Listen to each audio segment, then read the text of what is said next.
একটা ক্লাব থেকে যাচ্ছে, মোহামেডানের বাইরের বাহ্যিক চেহারায় কিছু পরিবর্তন হলো, কিন্তু ভেতরের চেহারাটা আরো খারাপ, তা না হলে এতদিন সাফল্য খরা কেন তাদের?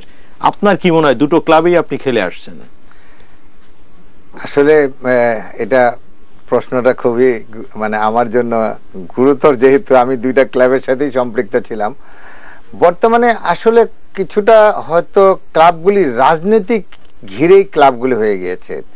কেন জানি মনে হয় যে এই ক্লাবের কর্মকর্তা হলে আগামী দিনে নির্বাচনে যেতে পারবো, হয়তো টিকিট পাবো, আর ওই ক্লাবে গেলে হয়তো এরকম একটা কেমন জানি মেন্টালিটি। এবং দুটি ক্লাব বাংলাদেশের দুইটা দলের সাথে একটা সম্পৃক্ত। কিন্তু আমি মনে করি বিগত দিনে আমাদের মনে আছে যে মোহামেডান ক্লাবের বাংলাদেশ আওয়ামী লীগের অনেক কর্মকর্তা কিন্তু মোহামেডান ক্লাব স্পোর্টিং ক্লাবের কিন্তু সমর্থক ছিল।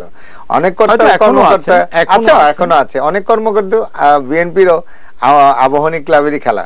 কিন্তু ইদানিং কালের যারা কর্মকর্তা হিসেবে আছেন তাদের কিন্তু খেলাধুলার উন্নয়নের থেকে বেশি নিজেদের ব্যাপারটাই মনে হয় যে চিন্তা করে যে আগামী দিনে আমি কিভাবে, যেহেতু মিডিয়া বলেন সব ক্ষেত্রে একটা প্রাধান্য পায়, তা এইসব ক্ষেত্রে হয়তো এই খেলাধুলার সাথে সমন্বয় না হয়ে